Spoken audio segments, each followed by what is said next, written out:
আসসালামু আলাইকুম। সম্প্রতি একটা ঘটনা ঘটছে। ভারত অনেকটা ডোনাল্ড ট্রাম্প প্রশাসনের মতাদর্শে উদ্বুদ্ধ হয়ে সেখানে বিদেশিদেরকে বিতাড়িত করছে। বিদেশি বলতে আসলে মূলত বাংলা ভাষাভাষী মানুষজনকে, যাদের এখনো পর্যন্ত কাগজপত্র ঠিক নাই, সমস্যা আছে, এরকম নিরন্ন মানুষগুলো তাদেরকে ধরা হচ্ছে। যখনই তারা তাদের আইডি, কাগজপত্র সবকিছু, জমি জমা ঠিক কাগজে যখন কি অমিল পাচ্ছে, তাদেরকে বাংলাদেশি ধরে নিয়ে ঠেলে দিচ্ছে, যেহেতু বাংলা ভাষায় কথা বলে। এটা অনেকটা আরেক ধরনের। আমেরিকায় ট্রাম্প এরকম নানা রকম কর্মকাণ্ড করছে, ধরে ধরে ভারতেরও প্রায় হাজারখানিক লোককে একেবারে যুদ্ধ বিমানে করে পাঠাইছে, শেকল টেকল বেঁধে পায়ে ডান্ডা বেড়ি করিয়ে।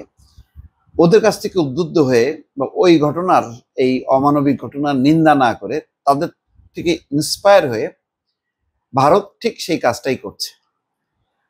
এবং দেখা যাচ্ছে পরে যে না, এরা আসলে মানে ভারতীয়, বাংলাদেশে তাদের কোনো ঠিক ঠিকানা নাই, কিন্তু তারপরেও বলছে যে এরা বাংলাদেশি, ঠেলে দিচ্ছে।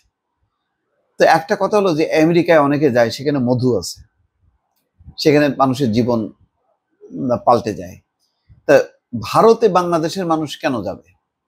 মানে ভারত থেকে কি কাড়ি কাড়ি টাকা ইনকাম করে বাংলাদেশে একেবারে মানে বিশাল তার ঘর বাড়ি মানে পরিবর্তন হয়েছে? আমরা দেখি মধ্যপ্রাচ্য বা আমেরিকা, লন্ডনে যারা থাকে বাংলাদেশিরা, তারা তাদের দেশের বাড়ির ঘরদোর উন্নত করছে ওই টাকায়। ভারতে সারা জীবন থেকে, ভারত থেকে ইনকাম করে বাংলাদেশে কেউ মানে একটা কুড়ে ঘর করছে, বানাইতে পারছে, এরকম কোনো নজির আছে? নজির নেই। তো এরকম বাংলাদেশেও যদি খোঁজা হয়, তাহলে দেখা যাবে যে ভারতীয় অনেক নাগরিক আছে।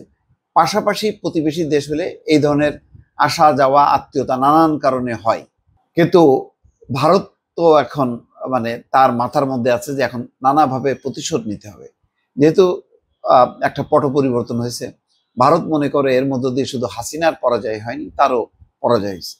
সুতরাং এখন সীমান্ত এলাকায় উত্তেজনা ছড়ানো, কাঁটাতারের বেড়া দেয়া, ড্রোন উড়ানো, তারপরে আরো ভারী অস্ত্রশস্ত্র মোতায়েন করা, এই সমস্ত পরিস্থিতি করতেছে। এর মধ্যে তারা ভারত জুড়ে শুরু করছে অপারেশন। বাংলা ভাষাভাষী পাইলেই মানে বাংলাদেশের মধ্যে ঢুকায় দেয়। কোন দিন না মনে হয় যেন পশ্চিমবঙ্গের সমস্ত বাংলা, ওখানে তো অনেক হিন্দি ভাষাভাষী আছে, মানে বাঙালিদেরকে ধরে নিয়ে বলে যে না, তোমরা যেহেতু বাংলা ভাষায় কথা বলো, তোমরা বাংলাদেশে চলে যাও। আস্তে আস্তে ওই দিকেই যাচ্ছে আর কি। শুরুটা হয়েছিল 22শে এপ্রিল ভারত শাসিত কাশ্মীরের পাহেলগাম হত্যাকাণ্ডের পর থেকেই ভারতের নানা রাজ্যে শুরু হয় এক বিশেষ অভিযান, অবৈধ বাংলাদেশি চিহ্নিত করার অভিযান। চিন্তা করেন, বাংলাদেশের জন্য তাদের কি উপহার, আর সম্পর্ক উন্নয়ন করতে চায়। প্রথম অভিযানটা হয়েছিল গুজরাটে। ওই গুজরাটেই সাম্প্রদায়িক দাঙ্গার জনক হচ্ছে মোদী, যে এখন ভারতের প্রধানমন্ত্রী।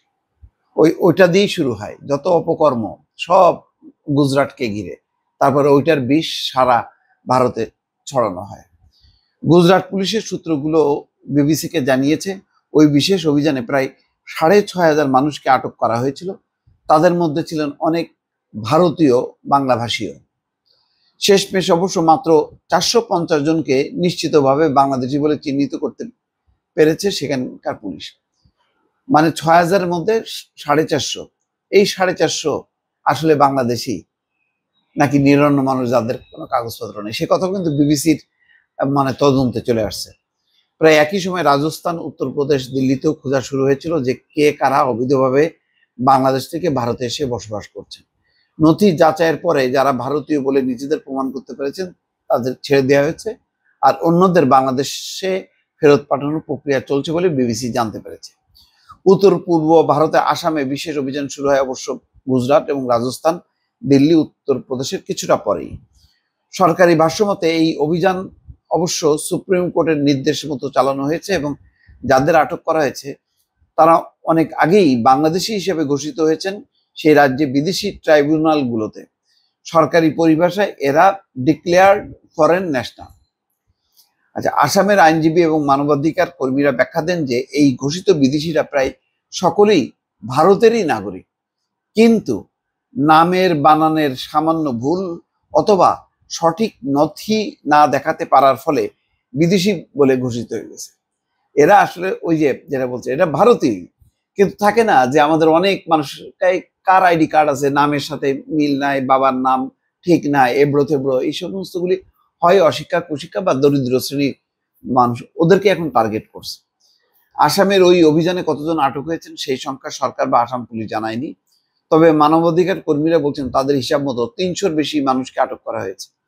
এদের মধ্যে 145 জন যে এখনো নিখোঁজ রয়েছেন সেই অভিযোগ জমা পড়েছে মানবাধিকার কমিশনে। তো এই হচ্ছে অবস্থা যে তাদেরকে অমানবিক পরিবেশে ঠেলে দেওয়া হচ্ছে। তো এইভাবে একটা দেশ তার নিজের ভেতরের নাগরিকরাও কোনো প্রতিবাদ করছে না, চুপচাপ মেনে নিচ্ছে। কিছু কিছু প্রতিবাদ হচ্ছে যে এই মানুষগুলোকে নির্যাতিত যাতে না করা হয়, কিন্তু এমন কি হয়েছে যে হাজার হাজার লাখ লাখ বাংলাদেশি পাওয়া গেছে? তা তো না, 200, 300, 400। তো বাংলাদেশেও যদি চিরুনি অভিযান চালানো হয় তো এরকম কি পাওয়া যাবে না? পাওয়া যাবে, কিন্তু বাংলাদেশ এটা করছে না। এটি হচ্ছে বাংলাদেশ আর ভারতের মধ্যে পার্থক্য। বাংলাদেশ যতটা মানবিক রাষ্ট্র, ভারত সেই তুলনায় একটা নিকৃষ্ট রাষ্ট্রে পরিণত হচ্ছে এইসব অভিযানের কারণে। ভালো থাকবেন, আল্লাহ হাফেজ।